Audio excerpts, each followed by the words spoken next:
Bapak Ibu saudara-saudara semuanya, salam pengabdian. Kita tahu bahwa sebagai orang Kristen kita harus melayani Tuhan. Melayani Tuhan itu adalah mengabdi kepada Tuhan. Dan mengabdi kepada Tuhan itu membutuhkan pengorbanan. Jadi mesti memiliki semangat untuk berkorban. Berkorban terhadap Tuhan dan berkorban terhadap sesama manusia. Kita tahu bahwa pada akhir-akhir ini banyak sekali bencana yang melanda umat manusia. Bencana yang melanda dunia ini. Dari hari ke hari selalu ada saja yang menimpa bangsa-bangsa, negara-negara. Mungkin kita berpikir bahwa semuanya akan segera berlalu dan keadaan menjadi lebih baik. Tetapi di dalam Alkitab kita akan menemukan bahwa keadaan yang lebih buruk di kemudian hari akan terjadi. Tetapi firman Allah memberi suatu kepastian, jaminan kepada Anda dan saya bahwa kita tidak akan mengalami keadaan yang tidak baik tersebut.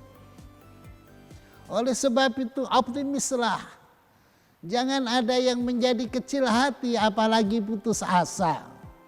Tetap semangat dalam menjalani kehidupan, tetap bersyukur dan tetap rajin bekerja, tetap rajin beribadah, karena di depan betapapun keadaan-keadaan tidak menjadi lebih baik tetapi menjadi lebih buruk, namun kita diluputkan oleh Allah dari semuanya itu. Puji nama Tuhan. Firman Tuhan dalam sesi ini judulnya adalah kutuk yang akan datang. Kita akan membaca di dalam kitab Wahyu pasal 15 ayat yang ke-7. Dan satu dari keempat makhluk itu memberikan kepada ketujuh malapetaka itu 7 cawan dari emas yang penuh berisi murka Allah. Yaitu Allah yang hidup sampai selama-lamanya. Dan bait suci itu dipenuhi asap karena kemuliaan Allah dan karena kuasanya. Dan seorang pun tidak dapat memasuki bait suci itu sebelum berakhir ketujuh malapetaka dari ketujuh malaikat itu.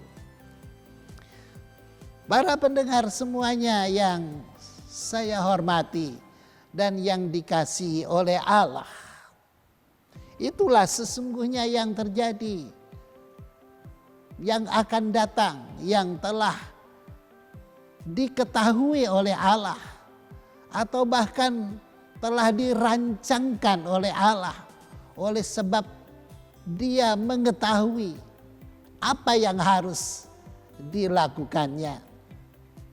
Kejahatan manusia dari hari ke hari memang bertambah besar, tetapi tidak semuanya.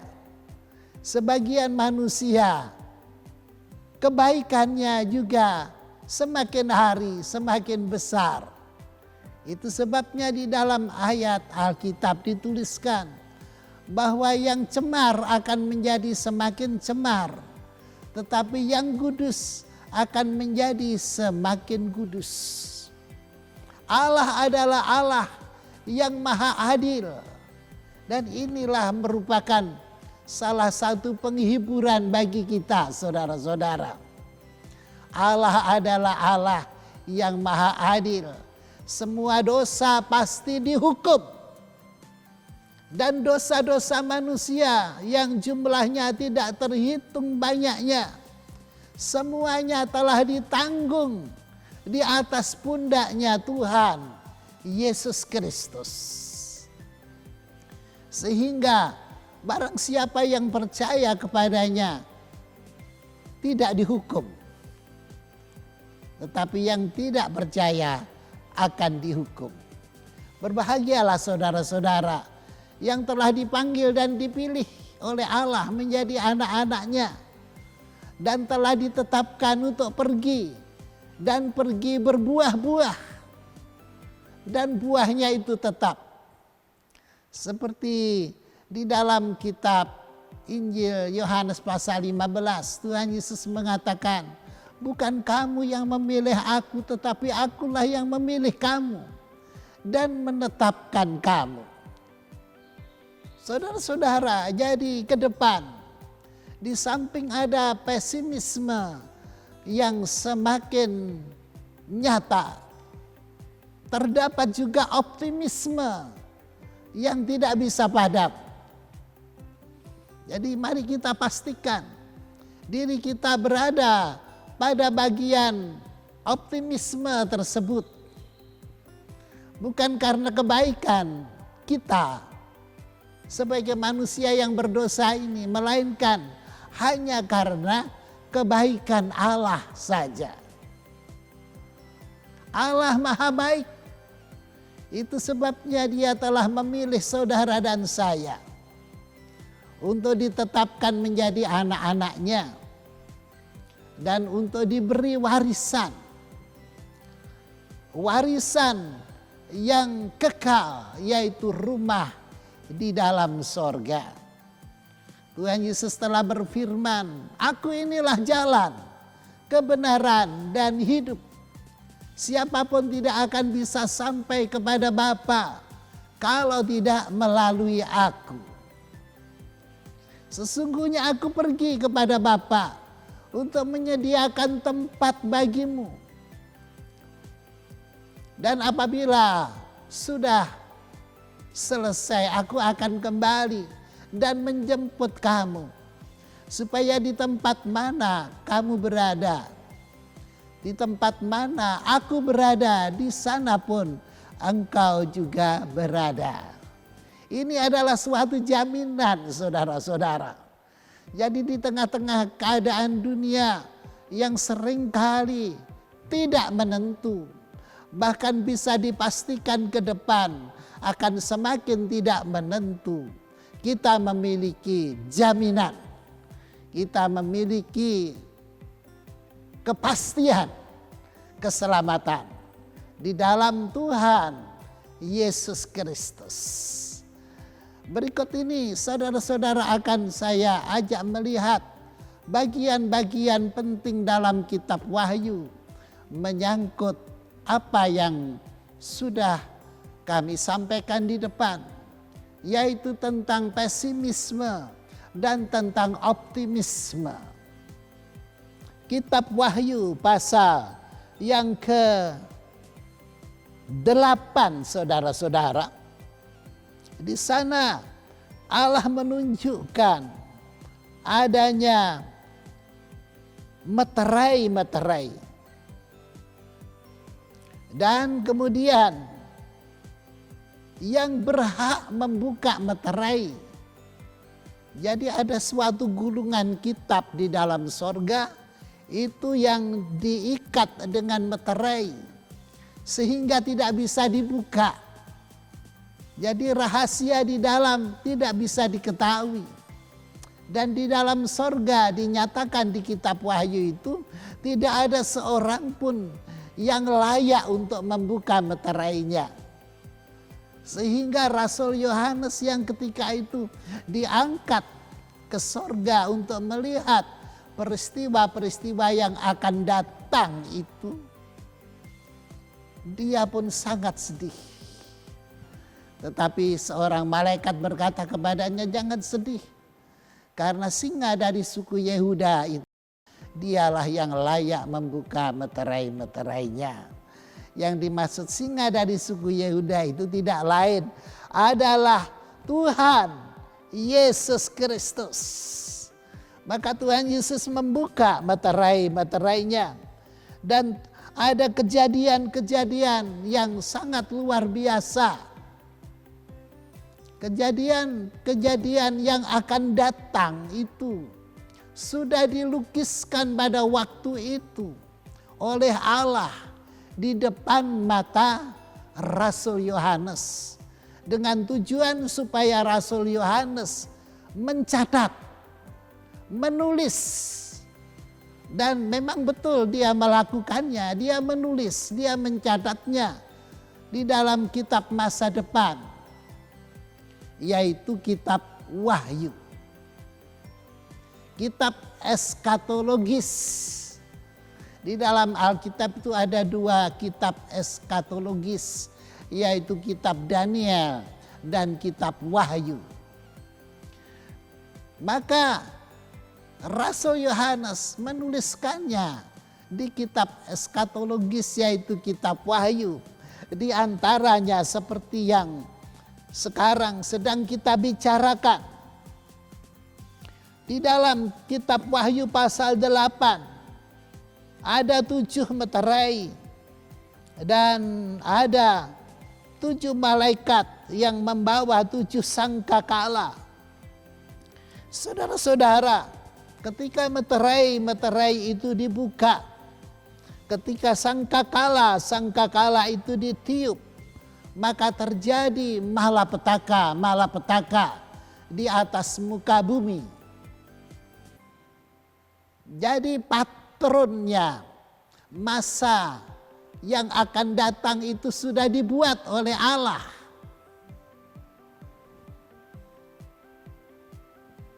Ketika sangkakala yang pertama ditiup, terjadilah hujan es. Jadi di masa yang akan datang dunia itu akan dihujani dengan es. Sehingga orang harus bersembunyi. Karena es itu besar-besar. Balok-balok es itu kalau menimpa manusia dan binatang pasti akan tewas dibuatnya. Kemudian ada lagi malapetaka, yaitu laut. Laut itu dihukum oleh Allah. Kemudian ada lagi kejadian, salah satu bintang di langit itu jatuh. Namanya bintang Absintus. Sehingga segala air yang ada di dalam dunia itu menjadi absintus. Artinya pahit. Saudara-saudara, coba mari kita bayangkan pada waktu itu. Keadaan manusia kira-kira bagaimana? Sudah ditimpa oleh hujan es, kemudian air menjadi pahit. Bagaimana kalau mau minum? Bagaimana kalau mau memasak makanan? Karena semua air menjadi absintus. Dan hukuman berikutnya Allah jatuhkan. Sepertiga matahari menjadi gelap. Bulan dan bintang juga menjadi gelap. Coba kita pikirkan saudara-saudara. Sepertiga matahari menjadi gelap. Jadi kalau siang hari itu mungkin kalau di daerah tropis seperti ini. Mungkin seperti masih jam 8 pagi. Harusnya jam 12, jam 1 itu panas sekali. Tetapi masih seperti jam 8 pagi. Harusnya jam 3 sore itu masih bisa menikmati panas. Tetapi rasanya sudah melebihi jam 6 malam.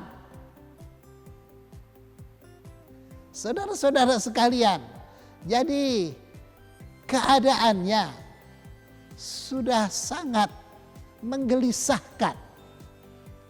Menggelisahkan sekali. Saudara-saudara, berikutnya malapetaka yang terjadi adalah adalah bulan dan bintang yang tidak semestinya keberadaannya adalah tidak sebagaimana mestinya. Terjadi kekacauan di cakrawala, di langit, sehingga terjadi kebingungan. Dan pada waktu itu gereja Tuhan, saudara dan saya, akan dipakai oleh Allah untuk memberitakan Injil keselamatan, sekaligus memberitakan celaka yang akan datang. Dan itu adalah tugas saudara-saudara dan saya. Jadi mari kita mempersiapkan diri untuk tugas-tugas yang akan datang. Di tengah-tengah tulah, di tengah-tengah malapetaka, di tengah-tengah bahaya, kesengsaraan yang akan datang. Kita harus menjadi terang. Kita harus menjadi pemberita kebenaran. Saudara-saudara sekalian, pada waktu itu saudara-saudara, menurut Wahyu pasal yang ke-9, terjadilah di mana iblis keluar dari jurang maut dan mengacaukan banyak sekali manusia di dunia, sehingga sepertiga dari manusia di bumi itu tewas karenanya. Iblis adalah raja kematian. Iblis adalah raja kegelapan. Iblis adalah raja jurang maut. Jadi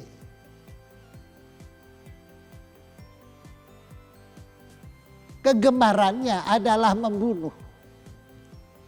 Iblis itu kegemarannya adalah membunuh. Sepertiga manusia di bumi dibunuh oleh iblis. Nah saudara-saudara sekalian ini, pada hari-hari ini, di tengah mana kita menghadapi musibah, penyakit-penyakit yang menular saudara-saudara. Yang mati baru ratusan orang saja sudah bingung sekali. Di seluruh dunia ribuan orang sudah bingung sekali. Di sini disebutkan bahwa sepertiga manusia. Jadi kalau misalnya penduduk dunia itu ketika itu nanti 9 miliar misalnya, maka yang 3 miliar itu mati saudara-saudara. Jadi terjadi pagebluk besar-besaran. Pagi sakit, sore mati. Sore sakit, pagi mati. Orang bingung dan kebingungan, kesibukan menguburkan orang mati. Saudara-saudara, itulah keadaan dunia yang akan datang. Yaitu dunia yang berdosa, tetapi manusia tidak kunjung bertobat. Mereka tetap tidak mau percaya kepada Tuhan Yesus Kristus. Bahwa Tuhan Yesus Kristus adalah juru selamat. Bahwa Tuhan Yesus telah mati di atas bukit Golgota. Dia telah dikuburkan dan 3 hari kemudian dia bangkit dari antara orang mati. Tuhan Yesus adalah juru selamat manusia. Orang tidak mau percaya ketika itu saudara-saudara. Apa yang terjadi saudara-saudara? Maka bangsa Israel mendapat belas kasihan dari Allah. Bangsa Israel mendapat belas kasihan dari Allah. Tuhan mengutus Nabi Musa dan Nabi Elia dari sorga untuk turun dan meluruskan kehidupan bangsa Israel. Dan supaya mereka bisa mengenal dan bisa percaya kepada Tuhan Yesus Kristus. Karena faktanya saudara-saudara, sampai hari ini bangsa Israel itu mereka adalah Yudaisme, agama Yudaisme. tidak percaya kepada Tuhan Yesus Kristus. Tetapi ketika itu, demi belas kasihan Allah kepada bangsa Israel, demi perjanjiannya kepada Bapak Abraham, maka bangsa Israel diselamatkan. Karena Nabi Musa dan Nabi Elia adalah pribadi-pribadi kepercayaan mereka. Maka apa yang diucapkan oleh dua nabi ini kemudian mereka ikuti. Saudara-saudara sekalian yang dikasihi oleh Allah, tidak lama sesudah itu muncullah seorang raja. Raja yang mendunia. Dia adalah raja antikristus. Dia adalah raja di raja. Seluruh dunia tunduk kepadanya. Dia memiliki kekuatan, kekuasaan dan kemampuan yang luar biasa, melebihi raja-raja di dunia, sehingga semua raja di dunia tunduk kepadanya. Mengapa begitu? Karena raja antikristus ini mendapatkan kuasa dari iblis. Iblis adalah bapaknya, antikristus adalah anaknya. Itu adalah seorang raja dan celakanya sebenarnya dia adalah berasal dari anak Tuhan yang murtad, saudara-saudara. Nah, antikristus dia menguasai seluruh dunia, segala aspek kehidupan dikuasainya, sehingga kejahatan semakin merajalela. Seluruh dunia diwajibkan menyembah kepada dia. Kalau tidak mau menyembah, dipenggal lehernya. Jadi tentu banyak orang Kristen yang mati pada waktu itu, karena mereka tidak mau menyembah kepada antikristus. Orang Kristen tetap setia kepada Tuhan Yesus, mati dipenggal lehernya. Tetapi orang Kristen yang mau percaya pada antikristus, mereka adalah orang-orang yang murtad, saudara-saudara. Nah, pertanyaannya sekarang, di mana engkau dan aku berada? Gereja Tuhan yang sempurna telah diasingkan oleh Tuhan dengan sayap burung nasar yang besar ke suatu tempat di padang pasir yang tidak diketahui di mana keberadaannya. Iblis pun tidak tahu, apalagi antikristus tidak tahu. Saudara-saudara sekalian, jadi gereja Tuhan yang sempurna tidak mengalami malapetaka. Itu sebabnya saudara-saudara, target pelayanan saudara-saudara dan saya sebagai pelayan-pelayan Tuhan adalah membawa gereja kepada kesempurnaan. Mari kita hidup yang setia kepada Tuhan. Banyak sembahyang, saudara-saudara. Banyak sembahyang, banyak berdoa, banyak membaca Alkitab. Roh Kudus akan bekerja menyempurnakan engkau, saudara-saudara. Sementara itu, gereja Tuhan disingkirkan oleh Allah. Dunia semakin dihujani dengan berbagai malapetaka. Orang mengalami bisul pada tubuhnya dari kepala sampai telapak kaki. Bisul-bisul yang mematikan. Juga laut menjadi darah, sungai menjadi darah, matahari panasnya mematikan. Dan kemudian raja antikris yang kekuasaannya hanya selama 3,5 tahun itu dihukum oleh Allah begitu rupa. Tuhan Yesus datang yang kedua kali menghukum antikris dan dilemparkan ke dalam neraka. Iblis pun dihukum, dilemparkan ke dalam jurang maut.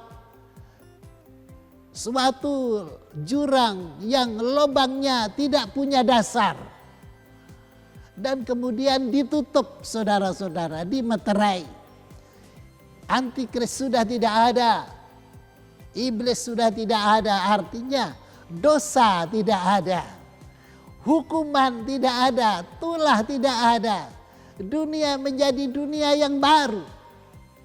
Tuhan Yesus memerintah dunia dan umat manusia selama 1000 tahun dalam kerajaan 1000 tahun damai.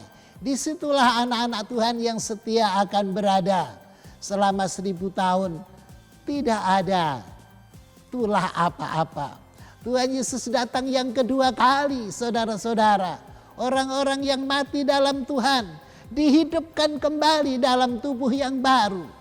Dan gereja sempurna yang ada di padang pasir itu pun diubahkan dalam sekejap mata dengan tubuh yang baru, dan kemudian naik ke angkasa, ke langit yang biru, bertemu dengan Tuhan Yesus dan malaikat-malaikatnya. Maka gereja Tuhan dan orang-orang benar akan hidup selama-lamanya bersama dengan Tuhan. Puji Tuhan, inilah yang menjadi pengharapan kita, saudara-saudara.